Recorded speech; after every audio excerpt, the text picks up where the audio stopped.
जब कोई आकर रो कर कहता है कि हमसे बहुत पाप हो गए, तब हम उसे ढांढस बनाते हैं और सत्य कहते हैं, तुम चिंता मत करो, ये करो, तुम्हारा मंगल हो जाएगा। उसका मतलब ये नहीं कि आप यहां पापाचरण करो, इसका मतलब ये नहीं है। अब लो नशानी अब ना नशई हो, यहां आकर यह नियम लिया जाता है, यहां आकर पापाचरण नहीं किया जाता। गंगा जी में जा रहे तो पापाचरण, तीर्थों में जा रहे तो पापाचरण, मनोरंजन फिर समझते हो, वो दुर्गति होती, गिरा पत्थर उसी में चटनी बन गए, वहीं उसी क्षेत्रों में शासन बिगड़ गया, मार्ग में चलने वाले ड्राइवर का, पूरी गाड़ी गई, दुर्गति हो गई, मर गए, वहीं आग अंदर लगी, शीशा खुल नहीं पाया, भस्म हो गए उसी में। ये तुम्हारे पाप हैं, तुम्हें चैन नहीं लेने देंगे। अवश्य में भोक्तव्यम कृतम कर्म शुभाशुभम। तो हमारी प्रार्थना है, तुम वो त्रुटि कर रहे हो जहां त्रुटि सुधारी जाती है, यहां की त्रुटि कौन सुधार सकता है? ये धाम है, वज्र की लीक हो जाता है यहां का पाप, घबराहट पैदा होनी चाहिए पाप करने में। तुम कहां पाप कर रहे हो? इसे खिलवाड़ समझते हो, धाम को खिलवाड़ समझ रखा। मत आओ, आना है तो होश में आओ। ऐसे नहीं कि चाट पकौड़ी खाई, रोड में दोना फेंक दिया, अगर वो दोना किसी वैष्णव के पैर में पड़ा, सारे पुण्य नष्ट हो जाएंगे। खाया सुपारी मसाला थूक दिया, वो किसी वैष्णव के पैर में पड़ेगा, तुम्हारे पुण्य नष्ट हो जाएंगे। ये प्रिया प्रीतम की विहरण भूमि थी, है, रहेगी। यहां बहुत सावधान होकर आया जाता है। महाप्रभु चैतन्य देव सबको आदेश नहीं करते थे धाम जाने के लिए, विशिष्ट जनों को, जो जानते थे वैराग्य की मूर्ति, उनको आदेश किया, जाओ श्री धाम वास करो। आप लोगों के ऊपर लाडली जी की हेतु की कृपा है, बुला लिया धाम, तो ऐसा अनर्थ करते हो, ऐसे पापाचरण में मन लगाते हो। कहां धोओगे इन पापों को? यहां चोरी करोगे, व्यभिचार करोगे, दोष दर्शन करोगे, संत वैष्णव निंदा करोगे, तो दुनिया में कौन सा तीर्थ है जो तुम्हें पावन कर सके? तीर्थराज प्रयाग भी यहां आते हैं अपने को पावन करने के लिए। ये प्रिया प्रीतम का निज महल है, इसलिए सावधान। प्रेम और भक्ति इनकी तो बात जाने दो, जीना मुश्किल हो जाएगा। देख लेना समय आने पर, जीना मुश्किल हो जाएगा। ऐसे रोग होंगे, ऐसा दंड मिलेगा, जीना मुश्किल कर देगा ये कर्म। यहां सावधान रहिए। ये प्रिया प्रीतम की नित्य विहार स्थली, रास विलास स्थली है, जिसमें आचार्य जन सर झुका करके यहां रहे। क्वाहम तुच्छा परम मधमा प्राण हो गर कर्मा। यहां हम आते हैं बाबूजी बन करके, कोई कहीं रज न लग जाए, कहीं बस मनमानी आचरण। जो त्रुटि हो गई, कभी आओगे, रो पड़े, क्षमा हो जाएगा। यहां पाप कर लिए तो रो, चाहे माथा पटको, फिर उसका कोई उपाय नहीं है। हाँ, आजीवन वृंदावन के वास का नियम ले लो तो हो सकता है उसके मोचन का उपाय, दूसरा उपाय नहीं है। ध्यान रखना, हमें महापुरुषों से सलाह करके, बातचीत करके तभी हम आपको बोल रहे हैं।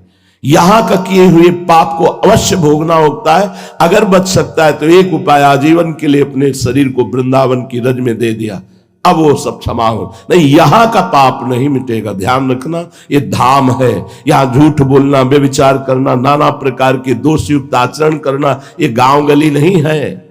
ये परम पावन महामहिम वृंदावन धाम है, जहां अनंत ब्रह्मांडों के स्वामी प्रिया प्रीतम खेलते हैं। ये उनका निज घर है। बहुत होश में यहां आओ मत।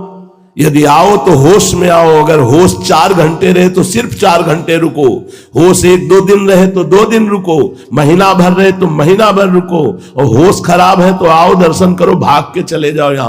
यहां कोई पापाचरण ना होने पावे। श्री देवर्षि नारद जी कहते हैं, ये प्रेम प्रकाशते क्वापि पात्रे। किसी बिरले में ये प्रेम प्रकाशित होता है। तो बिरला कौन है जिसमें प्रेम प्रकाशित होता है? तो जो इतने लोगों का संग नहीं करता। ध्यान दीजिएगा, अगर प्रेम हृदय में प्रकाशित करना है तो हमें प्रेम पात्र बनना होगा। प्रेम पात्र बनने के लिए यहां प्रार्थना कर रहे हैं कि इतने लोगों का संग नहीं करना होगा।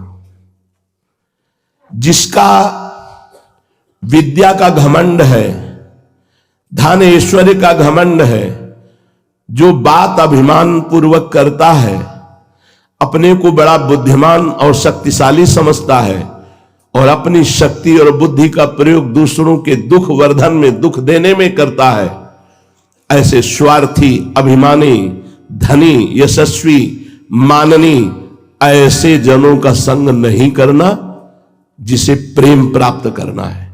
ध्यान दीजिए, जिसको विद्या का अभिमान है, ईश्वर का घमंड है, बातों में अभिमान झलकता है, बुद्धि और शक्तिमान होकर के वो दूसरों को दुख देता है, धर्म, कर्म, स्वार्थ सब अभिमान के वशीभूत होकर करता है, वो अपने को पूजनीय और माननीय समझता है, ऐसे का संग कभी नहीं करना चाहिए उसे जिसे भगवत प्रेम प्राप्त करना है, पहला। दूसरा, जो भगवान की सगुण मूर्ति श्री विग्रह की निंदा, भगवान के संतों की निंदा, भगवान के वाक्य शास्त्रों की निंदा करता है, वो देहाभिमानी, अनात्मदर्शी, ऐसे पुरुष का कभी भी संग नहीं करना चाहिए। अनात्मदर्शी, संसार को सत्य मानने वाला, जो भगवान के सगुण मूर्ति श्री विग्रह की निंदा करता है, संतों की निंदा करता है, भगवद वाक्य शास्त्रों की निंदा करता है, वो देहात्माभिमानी, देह भाव वाला, वो अनात्मदर्शी, संसार को सत्य मानने वाला, ऐसे दुष्ट का संग नहीं करना चाहिए। तीसरा, जो सद्गुरु के प्रति दोष दर्शन करता है, सद्गुरु में अवगुण देखता है, उनकी निंदा करता है, वो विद्वान क्यों न हो, वो कोई भी हो, ऐसे अवज्ञा करने वाले का कभी भी संग नहीं करना चाहिए जो भगवत प्रेम पात्र बनना चाहता है। चौथा, जिसका स्वभाव बन गया है कटु वचन बोलना, दूसरे को पीड़ा पहुंचाना, जो अपनी इंद्रियों की तृप्ति में ही आनंद मानता है, जिसका स्वभाव बन गया है दूसरों का दोष दर्शन करके निंदा करना, ऐसे भगवत भक्ति से रहित पुरुषों का कदापि संग नहीं करना चाहिए जिसे भगवत प्रेम पात्र बनना है। पांचवा, जिसने अपना मित्र केवल इंद्रियों को बनाया है, आशा और भोग और ममता में ही जो आसक्त है, जो सद्विचार रहित है, जो भगवत भक्तों से विमुख है, ऐसे का कभी संग नहीं करना चाहिए जिसे भगवत प्रेम पात्र बनना है। छठवां, जो भगवत वेश धारण करके भगवत वेश के विरुद्ध आचरण करता है, जो आचार्य परंपरा से भगवत वेश धारण नहीं के मनमानी वेश धारण करता है, दो धर्माचरण का ढोंग दिखाता है, ऐसे पुरुष का भूल करके भी भगवत प्रेम पात्र बनने के लिए संग नहीं करना चाहिए। सातवां, जो अपने को बहुत ज्ञानी समझता है लेकिन भगवत स्मरण रहित है, जो सत्कार्य थोड़ा सा बन गया तो बहुत प्रचार प्रसार करता है, जो विनय और शिष्टाचार को छोड़ करके केवल अपने सम्मान की बढ़ाने की वृत्ति रखता है, ऐसे साधकों का भी संग नहीं करना चाहिए जो अपने में प्रेम पात्रता धारण करना चाहता है। आठवां, जो धूर्त, शास्त्र आज्ञा का पालन नहीं करता, मिथ्यावादी, झूठ पे झूठ बोलने वाला, जो दूसरों की उन्नति देखकर जलता है और निंदा करता है, ईर्ष्या करने वाला, कपटी है, ऐसे लोगों का कभी भी संग नहीं करना चाहिए जो भगवत प्रेम पात्र बनना चाहते हैं। जो बात बात पर क्रोध करते हैं, जिनका उद्देश्य केवल लोभ होता है, जो पापाचरण करने में बड़े निर्लज्ज हैं, जो दूसरों की प्रशंसा सुनकर जलने लगते हैं, ऐसे लोगों का कभी संग नहीं करना चाहिए। 10वां, जो सम्मान और लाभ के लिए कोई भी नाटक कर सकते हैं, सम्मान और लाभ के लिए कोई भी नाटक कर सकते हैं, जिनकी बुद्धि केवल विवाद के द्वारा सामने वाले को परास्त करके अपनी बात मनवाना है, जो अधिक भाषण करता है, भगवत सिद्धांत से रहित, ऐसे पुरुष का कभी संग नहीं करना चाहिए। अगर हम ऐसू का संग त्याग करके अब कहते हैं ऐसे चलना चाहिए, प्रेम पात्र के लक्षण क्या है? सबसे पहला, कभी उसमें क्रोध रूपी शैतान नहीं आता है, इसे प्रेम प्राप्त करना है। दूसरा, वो किसी भी अन्य स्त्री के साथ भोग वृत्ति नहीं रखता और भोग भावना रखकर दर्शन और संभाषण भी नहीं करता, चाहे वो गृहस्थ हो या विरक्त। अन्य शब्द गृहस्थ के लिए, अन्य शब्द विरक्त के लिए शब्द। पहला है जो क्रोध रूपी शैतान से दूर रहता है। दूसरा है किसी भी माता बहन की तरफ दृष्टि, भोग दृष्टि नहीं, एकांत में भोग वार्ता और भोग विलास नहीं। तीसरा, जिसका सदैव एकांत भाव से अपने आराध्य देव में भजन करने का स्वभाव बन गया है। चौथा, जो बहुत कम बोलता है। पांचवा, जो जब सब सो रहे होते हैं तब जग कर अपनी दिनचर्या करता है, भजन करता है। ये 5 बातें जिनमें होती हैं वो प्रेम पात्र बन जाता है। पीछे 10 बातों का त्यागी, ऐसे लोगों के, ऐसे संगों के, ऐसे वार्ता करने वालों के कभी संग में नहीं। और ये पहला, कितना भी तुम्हें कोई गुस्सा दिलाए, गुस्सा नहीं होना। दूसरा, किसी भी माता बहन, बहुत ध्यान देने योग्य बात है, जब हमको किसी की गलती बताई जाती है कि अमुक ने ऐसे ऐसे किया, तो आप होश में रहे ना। उसने जो गलती की है ये बात सुनते ही आपके मन ने नोट कर लिया। बहुत ध्यान से सुनना। अब जब आप एकांत होंगे तो वो आपके सामने पूरी फिल्म बना के रख देगा। ऐसी बातें कानों से भी नहीं सुननी चाहिए, आंखों से नहीं देखनी चाहिए और वाणी से नहीं बोलना चाहिए साधक को। क्योंकि जो सुनते हैं, जो देखते हैं, जो बोलते हैं, तुरंत मन कल्पनात्मक फिल्म तैयार कर लेता है और वो आपको दिखाकर भ्रष्ट कर देगा, पक्का, इसमें संशय नहीं।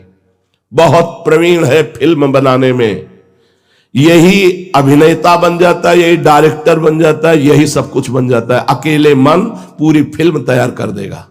हमारी बात को गंभीरता में लेना। अगर आप ऐसी गंदी बातें सुनते, अच्छा, तो आप होश में हो जाइए। वहां तो अच्छा अच्छा कह रहे थे, अब सब बुरा होने वाला है तुम्हारे साथ। जहां एकांत हुए वो फिल्म तैयार करके दे देगा। ये अपने लोग चली हुई बात कह रहे हैं, पूरे जीवन में जो चला है, अनुभव किया है, उसी को सावधानी से आपको बता रहे हैं। हम जो दृश्य देखते हैं, जो बोलते हैं, जो सुनते हैं, उसकी तत्काल फिल्म तैयार करता है मन और एकांत में पेश करता है। अब एकांत में भावावेश आ जाता है। अगर भागवतिक हुआ तो भागवतिक और सांसारिक हुआ तो सांसारिक। हमारी प्रार्थना मान लो, हम ये सब वो बातें कह रहे हैं जो हमने अपने मन में पढ़ी है, मन में पढ़ी है। तभी कई बार विनोद में कह देते हैं कि लोग और पीएचडी करते हैं, हमने मन की पीएचडी की है। बचपन से लेकर मन को पढ़ा है, उसी की पढ़ाई की बात तुम्हें कह रहे हैं। वही डायरेक्टर, वही हीरोइन, वही हीरो, वही विलेन सब बन के पूरी फिल्म तैयार कर देगा और आपको भ्रष्ट कर देगा दिखा के अपनी फिल्म। किसी भी माता बहन की तरफ काम भाव से मत देखो। हम तो कहते हैं किसी भाव से मत देखो। बात करनी है ऐसे बात कर लो जो आवश्यक है, नहीं तो बातें ही मत करो। माता बहन या जहां भी तुम्हारा काम भाव उत्पन्न होता हो, जिस शरीर के आकर्षण से, सावधान। सर्वदा एकांत भाव से अपने प्रीतम के चिंतन में लगना। एकांत भाव का मतलब होता है अन्य फिर कोई भाव नहीं, अंदर ही अंदर अपने प्यारे के चिंतन में लगे हैं। कम बोलना जिनका स्वभाव बन गया है और जो रात्रि में एकांत में अपने चित्त को अपने आराध्य देव में जोड़ते हैं जब सब सो रहे हैं। प्रेमी क्या चाहता है? प्रेमी इस लोक और परलोक का कोई सुख नहीं चाहता, अणिमादिक कोई सिद्धियां नहीं चाहता। केवल वो अपने प्रीतम प्रभु में आसक्त होना चाहता है, प्रेम प्राप्त करना चाहता है। तो प्रेम का लक्षण क्या है जिसे वो प्राप्त करना चाहता है? सर्वथा ध्वंस रहिता सत्यपि ध्वंस कारणे यद भाव बंधनम यूनो तत्प्रेम परिकीर्तिता। पूरी विपत्ति नाश की वृत्तियां आ गई, घेर लिया आपको।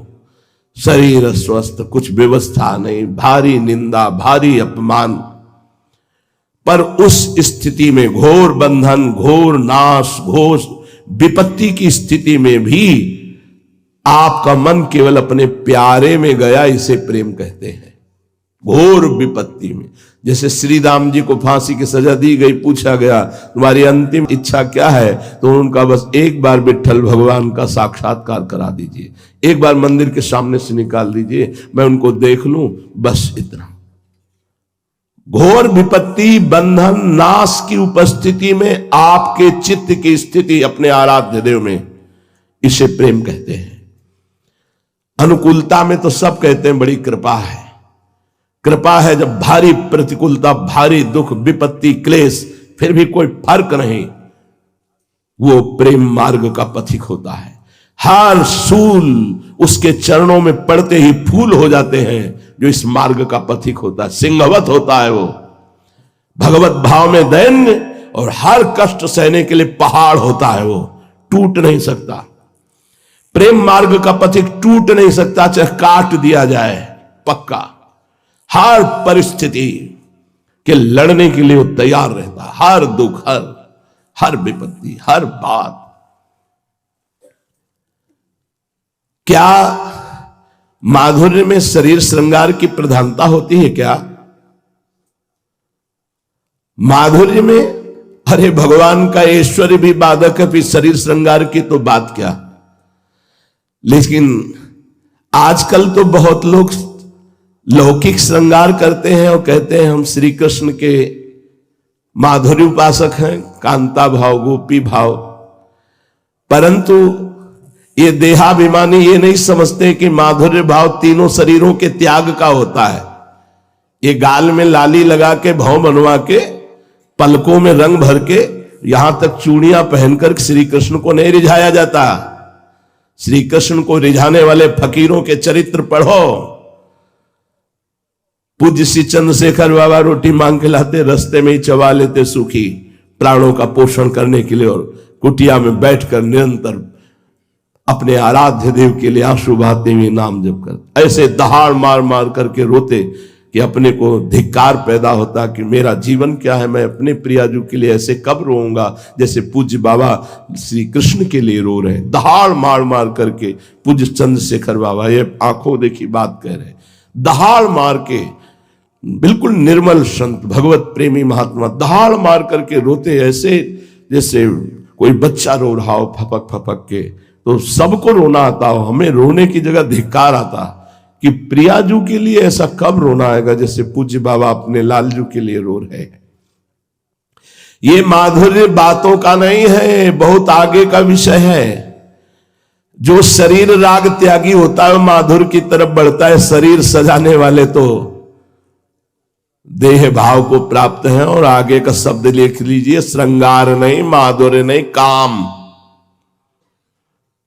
ये महापुरुषों ने मना किया है। सखी कहता आप गात सकल द्योच द्वंद जात रात सर्वस्व वही। ये ऐसा नहीं सखी, ये शरीर नहीं, ये बनिता पुरुष भाव मिट जाए, इसके श्रृंगार की भावना नहीं करनी चाहिए। बिल्कुल दूर रहना चाहिए ऐसे लोगों से, बिल्कुल नहीं। ये परमहंसों का मार्ग है, ऊपर से सच्चिदानंद के सिद्धांत के अनुसार चल रहा है, अंदर से भावदेव की प्राप्ति है। उसमें ये चूड़ियां और ये पाउडर और ये लाली वाली काम नहीं करती, इससे श्री कृष्ण नहीं मोहित होने वाले। रज लगाओ और जो फटे पुराने जैसे कपड़े मिले शरीर ढको, शरीर का राग छोड़ दो। सात्विक आहार करते हुए, निरंतर नाम जप करते हुए देव भाव विस्मृत, वो माधुर्य रस में पहुंचता है। नौटंकी नाटक से माधुर्य रस नहीं मिलता। बुरा लगेगा लेकिन तस्मा शास्त्रम प्रमाणम ते। बहुत सेवक जी ने बहुत उपहास किया है इस बात का। और एक ग्रंथ है, सेवा शब्द से है, सेवा विचारम। सेवा विचारम ग्रंथ में मना किया गया है कि बाहरी कहीं ऐसा नाटक न किया जाए, भाव का बाहरी नाटक न किया जाए कि ये सब नहीं।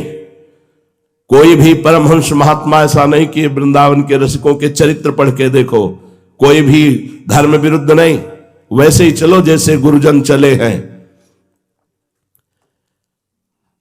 वास्तव में माधुर्य का चमत्कार तो तब देखने में आता है जब ईश के ईश्वरत्व का और जीव के जीवत्व का दोनों को मिटा करके भावना में दौड़ा दे, जब स्त्रीत्व और पुरुषत्व का भाव मिट जाए, जीवत्व और ईश्वरत्व का भाव मिट जाए, तब वो प्रीतम को प्राप्त होता है। ये जड़ बुद्धि शरीर सजाने से सच्चिदानंद भाव प्रकट नहीं होता है। केवल प्रीतम में आसक्ति। अब जो प्रथम भाव तन बदल करे अप बपजु अलंकृत, इसका राग छोड़ के आचार्यों की वाणी नहीं समझी जाती। प्रथम भाव तनु बदल करे अप बपजु अलंकृत, व्यासवन प्रसाद देह मानसी गढ़े चित। सेवा करने के पहले 5 मिनट बैठिए, भूलिए स्थूल शरीर को, सूक्ष्म शरीर को, कारण शरीर को, और देखिए किशोरी मात्मानम किमि सुकुमारी मुकले। बिल्कुल स्वामिनी जी का प्रतिबिंब रूप अपना सहचरी स्वरूप है।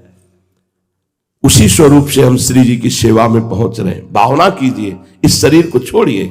इस शरीर के श्रृंगार से न श्री कृष्ण प्रसन्न होते, न प्रियाजू प्रसन्न होती।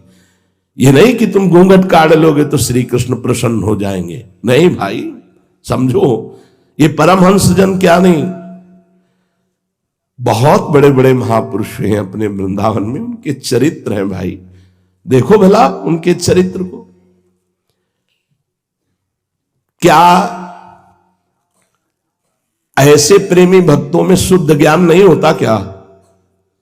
जो वेदांत में ज्ञान वर्णन किया गया है, क्या शुद्ध प्रेमी जनों में ज्ञान नहीं होता क्या? अरे ये स्थिति तो ज्ञान से भी आगे की है। ये ब्रह्मबोध संपन्न महापुरुष के उत्तर है पूज्यपाद शिवड़िया बाबा। अरे ये स्थिति तो ज्ञान से भी आगे की है। तत्व ज्ञान तो उसको बीच में ही हो जाता है। जैसे अपने कई बार बोले हैं कि वासुदेवा स्वरमित, यहां से हमारी पढ़ाई शुरू होती है वृंदावन नित्य विहार की। जो गीता जी की पूर्णता है वो यहां से प्रवेश है।